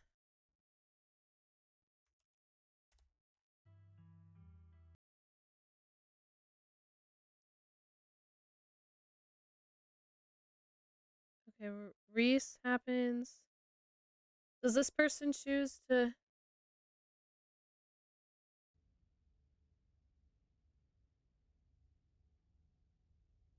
Whoa, this guy had a lot more choices. You've convinced yourself he's evil. Wait a minute, sorry. Hold on. I'm gonna go cover myself up over here. This guy had a lot more options. Okay, so he's in the basement down here. And so then homeboy comes around the corner. Still around? Still think it's all cute?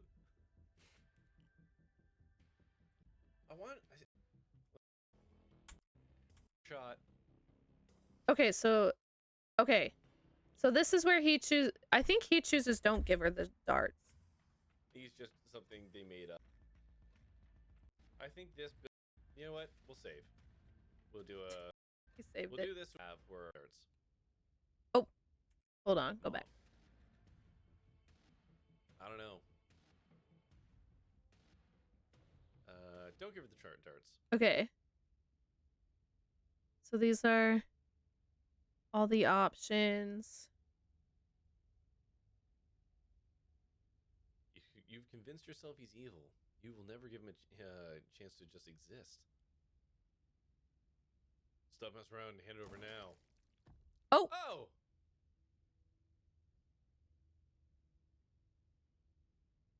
Right.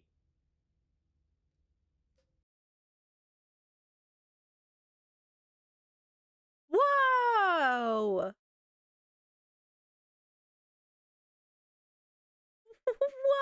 Whoa!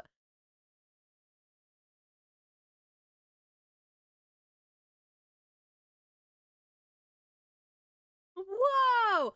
I wonder if she would have even come in my playthrough, because I'm not even like, I haven't even built a relationship with her really. I wonder if she like would have ever even come.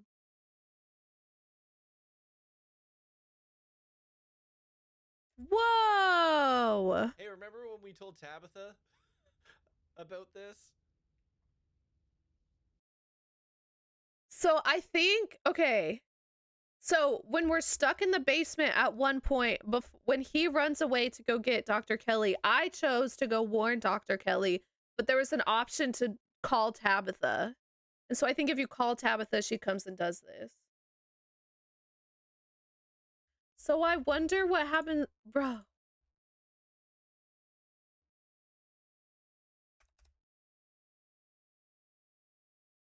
want more videos of it. Okay, so this is the one I'm on right now.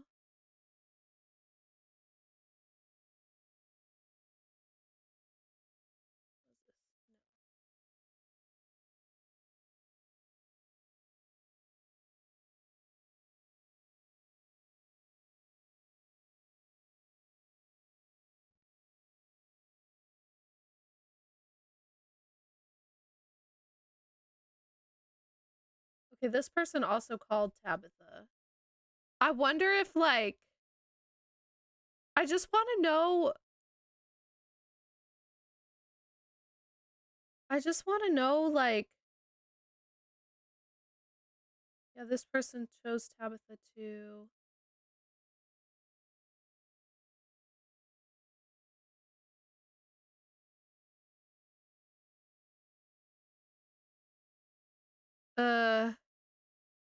They are, bruh. Okay, wait a minute.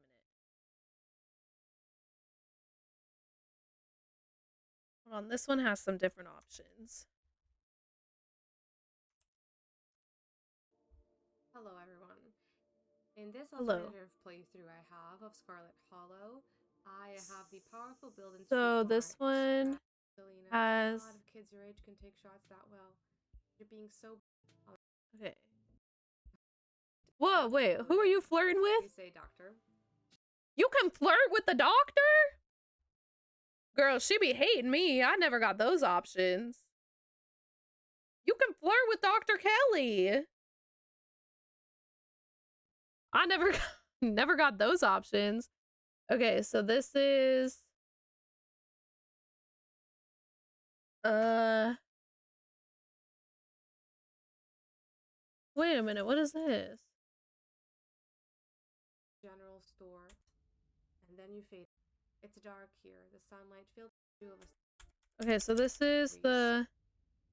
You leap forward, place easily. Are you insane? That thing was trying to kill you. Bro, that's crazy. You can do more if you're hot. What you mean? Oh, like that's one of the... That's right, I did forget about that. I'm gonna help Dr. Kelly sedate Reese. You leap forward, placing your body between Tabitha and the whimpering Reese, his face already trying to stitch itself back together as he rides on the ground. Okay, so he's not dead. What the hell do you think you're doing? Don't kill him. He's still a person. Person my ass. Did you see his face? Sorry. Both She's of you reading shut the up bad and help me words. drag him into the safe room now. You turn to see Dr. Kelly already pulling her son towards the open Okay, so door. he's not dead Tabitha dead. swings the gun onto her back, happily jumping in to help Dr. Kelly. It's not long before his regenerating body is sealed away behind Why does hers have fancy little leaves? Did mine have little leaves? the door. So you could also let Tabitha kill him. I might do that in another one, Scarlet. Okay, so then they talk for a Are while. you talking about the same guy? Trust me, I've done genetic tests. He is human somehow, and it's my job as his mother to protect him and to find out. Okay, so then Gretchen You and comes. Tabitha follow Gretchen into the woods. God, I hope she's not leading us to a body. Okay, so that one is with Gretchen. Steep hill by two. Oh, so Tabitha can come with you. We're not even friends. He is, bro. I wouldn't know what to say. Okay, so Tabitha can come with you to come see her. Awkwardly walk off into the forest together. Cute. Stop, that's so cute. They can mend their relationship. I'm sad I didn't get that. It's time for you. Your exhausted muscle. Bro, I wish these didn't take so long because low-key, like, I think it'd be so fun to, like, try all the different endings and things, but they take too long. See what the spirit took from you? You could have just walked out of there. Not that it would be much to use against me. You can't hurt me. So, people leaves. Okay. So this is like what my playthrough is, the mystical and the talk to animals. Said there's nothing. Here it is. Says it didn't different about. And then... Or just, I guess, wait in the basement. Whoa. You hear the tranquil. Wait. Tabithan wait quietly in the... It was almost muted, his energy dulled. Tabithan wait quietly. He's crackling with electricity. It's like we're watching a storm gather on the horizon. Were they really? Oh. So instead of romancing you, she's probably romancing Tabitha up in there. Okay, so I don't know how she got from here to here.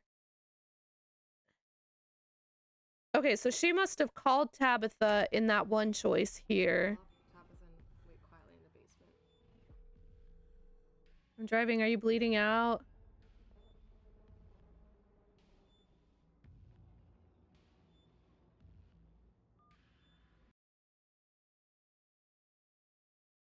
Who does? Stella?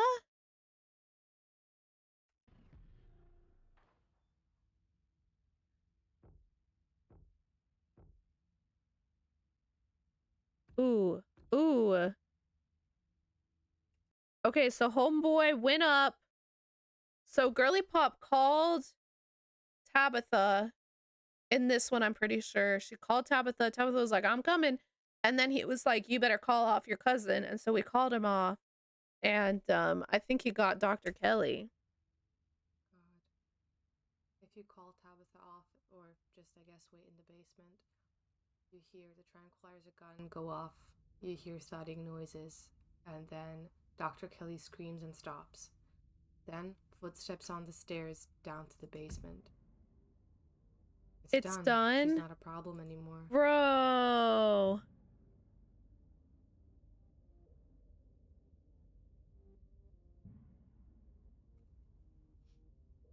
Oh my god, there's so much to be done here. Bro. What So did you she do? does die I sometimes. defended myself. I stopped her from hurting anyone else. I earned my freedom. Welcome to the Dead Moms Club. Happy to be a member. Bro. Maybe not. Maybe it's not so much the face, but it's more so the you know, murdering stuff. You should have seen the setup. She was waiting for me. The basement was only the beginning for her. She built a prison cell. And she I had did it all ready for its not. occupant. I Now did she never got the not. chance to use it. What are you? I'm human. I mean, I'm pretty sure I'm human. I don't think humans can do what I just did, so maybe I'm something else. Do I look different? Look in a mirror. He shambles to the bathroom. Oh. As he comes back into view, you see his features shift, his bones audibly popping as they reset under his skin into a slightly more... No! My YouTube died. When did my YouTube die? Girl. BFFR. What questions? When did it die? Get you some cheesecake, bro.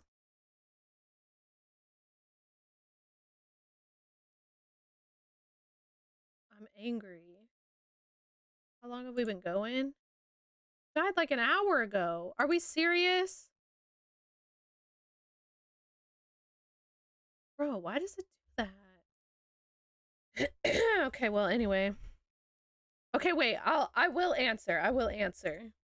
I just want to like yet still monstrous form. I don't remember how it's supposed to fit together. I don't think I want to. This feels right. Did you know what you were doing? No, but a lot of things make sense now. Real little memories I always thought were just figments of my imagination. There's a creek on the stairs above you. Come along, Misty. Don't waste another second talking to it. It's unstable. You're real. I am. Gotta get running.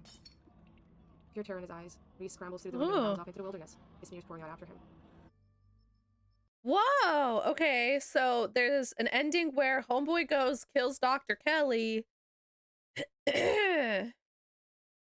Like a bajillion dwarf. And it's not the ending. There's more to the game to come out. It's not finished yet.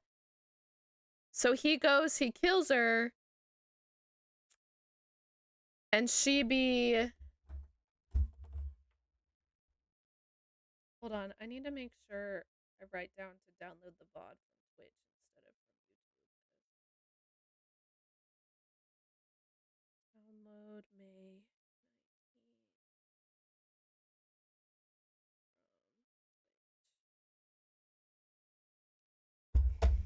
19th. Okay. So if you tell Stella what happens, she runs away. Okay, so you can make her upset. Oh, whoa, what is this? Okay. The thing was trying to kill you. Finish him off, Tabitha? Oof.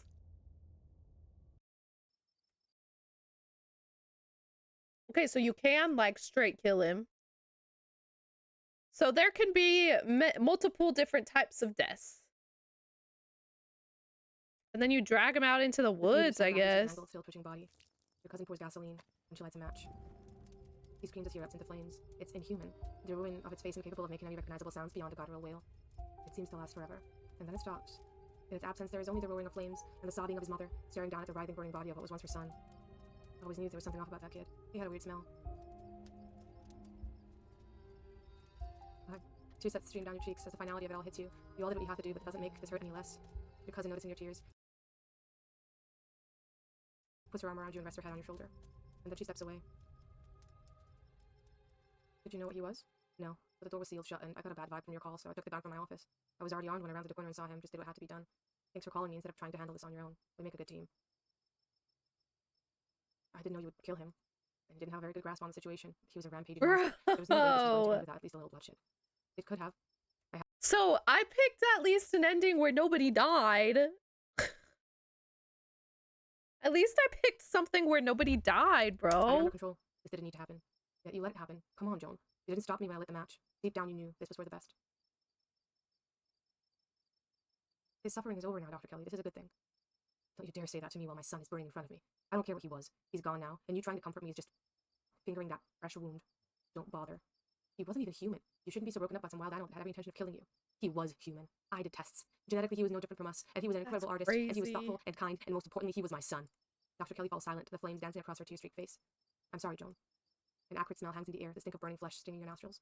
But he's gone. There's only a charred pile of ash and bones where his writhing body once lay. Nothing moves, nothing tries to mend itself. There is nothing left to be mended.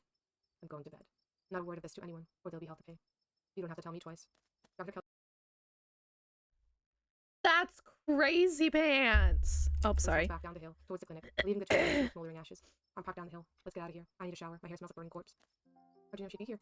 Parents died here. If you were Stella, where would you go after you'd just been possessed by a ghost? She doesn't need me to solve her problems. I don't think I even can solve her problems. It's time I stop letting my dead mother. Okay, so this is her. Oh. Okay, so in this iteration, or in this save file, I have the hot and bookmark traits. Rosalina's still injured, but Okay, so. I got out of the. We'll stop in the stairs. And what the heck? Your own traits are like working against you. So she is definitely manipulating both me and Kanika and God knows who else in town. And there's some magic shit going on with her for sure. Not someone to be trusted. Okay. Tame the beast is crazy. I use my hotness to tame the beast. You step forward. You can use my hotness to tame the beast is crazy. Crazy. Are you serious, Sharky? Oh my gosh. She's only doing this to protect herself. Show her you're not a monster. Back down. Someone has to stop the cycle of violence. Let it be you. She loves you. Just leave now before you do something you regret.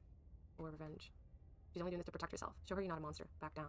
But he stammers, his unnaturally stretched mouth struggling with the words. For God's sake, Sam, get away from him. He stares up at the woman in the doorway behind you. There's something pained in his expression, beyond the rage he feels for her. Lisa's gaze returns to you, sadness in his eyes. I'm not a monster. He takes a step back, and then he's gone. You can hear the thudding footsteps receding down the hall, and the sound of the front door. How the hell did you manage that? I don't know. Because I'm hot. Like, what? What is this? I guess he trusts you or something. I doubt the rest of the town is going to be that fortunate. Dr. Kelly carefully makes her way to the entrance of the clinic, checking around corners, and you follow close behind. He's long gone. The doors of the clinic hangs.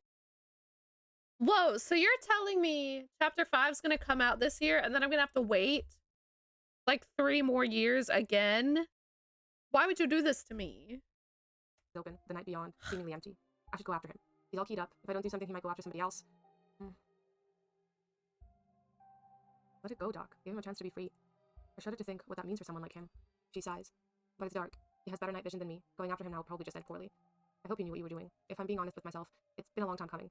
I couldn't keep this up forever. Something was bound to break eventually, and I said it's a cool night. In this iteration... Okay, so you can flirt him to just run away, I guess. He looks right now in the room, and now both of us are talking to Stella. Okay, so you can both talk to Stella. God, Tabby, that ghost really did a number on you. I'm so sorry. I haven't passed the word all day, you know? Went all over town looking for you. And it looks like you got into some trouble too, as you're all covered in blood. I think a lot of it is paint, actually. Paint? What? The best. I remember filming. See them again. So then they kind of mend. Stretching her back. Gretchen wags her tail. The 3 of you and Gretchen make your way back through the woods before arriving at Stella. Never again, I promise. Aw. Okay, so they can mend up like that. In this playthrough, I found there to help us figure out what's going on. Have a death wish. I don't want to go to shine. The birds continue to sing outside. Rosalina's okay, interesting. is in that bit. Oh, whoa. So there's like a situation in which you don't get the giant flashback.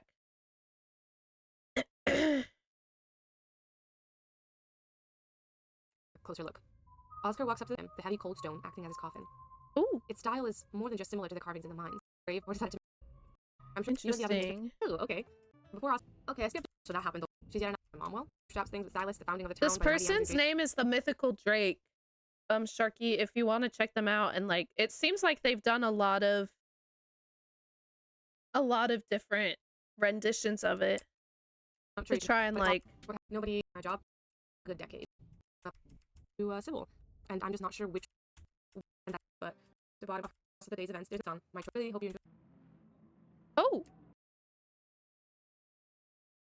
why'd he come inside with me this time? He said the same, he's saying the same stuff from outside, but Wayne, Wow, that's sure.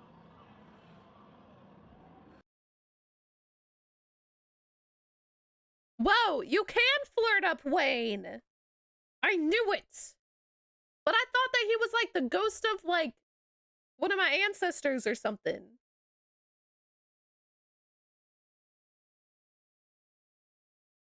Yes, and they only have 390 subscribers. I'm gonna subscribe to them. Like they're eating it up. Right, but he has the body of a different person. The person that's inside of him, the soul that's inside of him is not whatever the guy's name was, Sam or whatever the freak. It's not the same person. So he's just using the body as a vessel. So I know that he's not human. So my go-to is Ghost, but you can straight up Wow. Okay, good talk. I'm gonna go sleep now. twin. That was romantic. Thank you for the follow. I appreciate that. Welcome in. Okay, interesting. I didn't see the Stella thing. Anyway.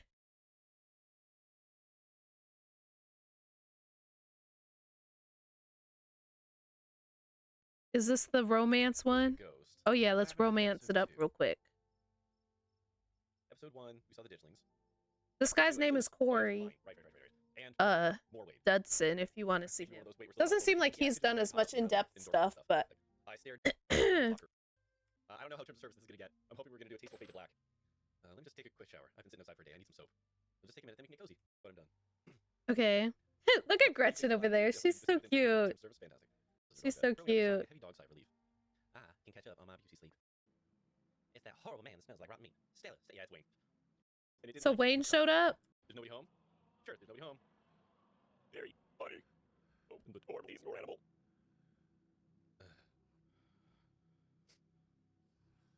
So, wait, did Wayne show up when you did it, Sharky? Street smart. I'm gonna huff a crumb. Forbidden. Without her around to scum you. You should consider returning to the estate tomorrow. Tabitha won't be around. Forbidden places. Okay, so then he says the same thing. In front of the pug. In front of the pug.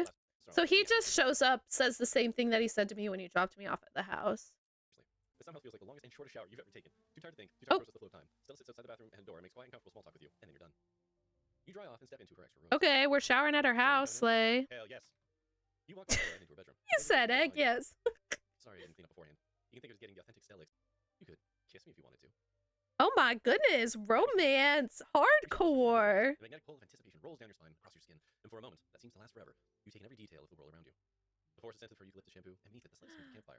That weird, vague, rotting The spicy, the romance, crazy. The comforting memory of tonight for a long time. The two of you break away and open your lit eyes, gazing at each other from opposite ends. If I was to romance anybody in this game, who should I romance? I'm not really romancing anyone. Exhausted and safe and comfortable. Click. Okay, so then you cuddle to sleep. Interesting. Anyway. So yeah, there's a lot of different endings and stuff.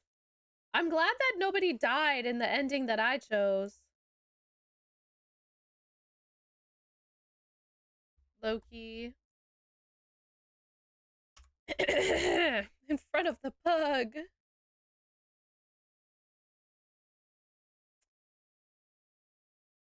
So, in conclusion, I don't know what the freak is going on. I hope that I can talk some sense into Reese. If I were to romance anybody, I low-key think I would romance Oscar. But I missed that flirting opportunity because I didn't want to. I've been low key flirting with the 3 of the dudes, so I didn't want to. Anyway, not important. Um, I don't know what the freak is going on. I hope I could talk some sense into both the doctor and. Because I think that if we could talk some sense into Reese, like, I think that he could live a normal life, not looking normal, but I think he'd be chill. Um, I know, 5, literally, bruh. I think Sybil is sus. I don't trust Sybil. I think Sybil might be the cat. Of all the people, I think I trust her the least. I could see Wayne, like, being the cat, though. I don't think he is, but I could see it. I could also see the cat being literally anybody. Like, I could see it, like, what I mean by that is, like, as you progress in the game, the cat, the bad person could be different for each playthrough. You know what I mean? That's what I meant by that. Dang, bro.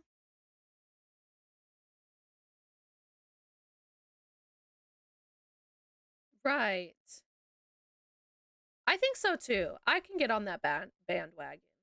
It's like, I don't think, like, thinking through everybody, like, Kanika, no, I don't see it. Avery, I don't see it. Oscar, I don't see it. Tabitha, like, Tabitha's too worried about everything else. I don't think it's her either. I really do think it's either her, like, she might be the big bad, or, um,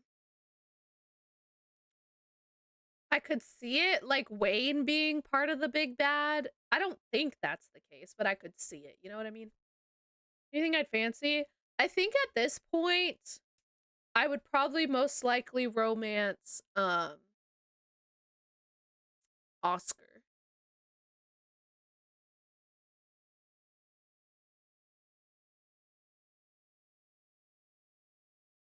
Wait, for what, Sharky? For when Stella's parents died? He's not that, bro. Yeah, Sharky's already romancing Stella. He's gotten to third base with Stella already. I, on the other hand, have been low-key flirting with everybody, but not really. Who do you think I should? Avery? I don't really want to romance Reese. I want to help Reese, but I don't know if I want to romance him. Avery, I just feel like is so elusive. I feel like Oscar would really care about me. Avery just feels elusive. Like, he doesn't really care too much about anything. You know?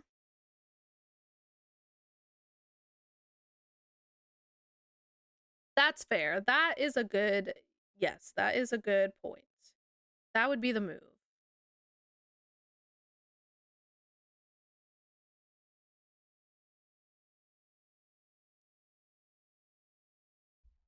Thank you, Sharky. I probably would, 5. I won't. Okay, so you're saying, so the truck driver that crashed into them said that there was a mountain lion in the road and that's why he swerved and crashed into them? But you don't think that there was a mountain lion? Is that what you're saying?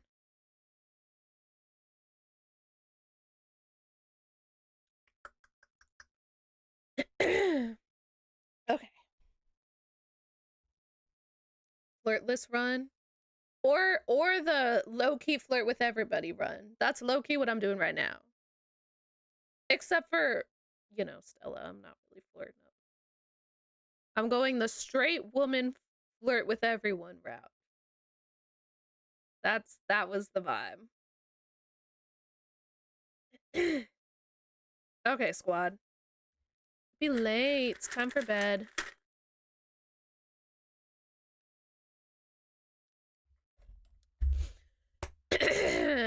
Okay. Dwarf, you're almost there. This is your Friday, right? You got it. You got it.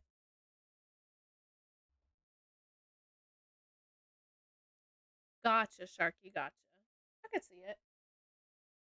I could see it. All right, squad. I checked. Nobody we really know is streaming right now, so I'm not gonna raid out or anything. And you're saying there was. Okay.